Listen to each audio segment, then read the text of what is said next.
கடந்த 3 ஆண்டுகளில் தொலைபேசி மோசடிகளால் மலேசியர்கள் அரை பில்லியன் ரிங்கெட்டை இழந்துள்ளனர்.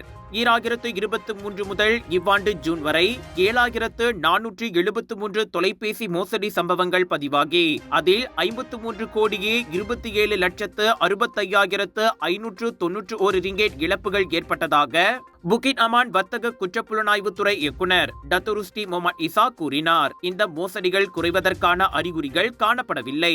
2023 ஆண்டில் மட்டும் 158.8 மில்லியன் ரிங்கெட் இழப்புகளை உள்ளடக்கிய 3027 புகார்களை பெற்றோம்.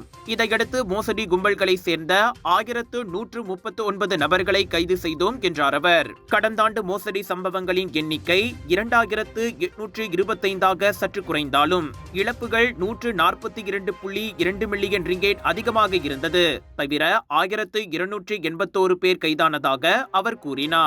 இவ்வாண்டில் ஜனவரி முதல் ஜூன் வரை போலீஸ் 1621 மோசடி சம்பவங்களை பதிவு செய்துள்ளது.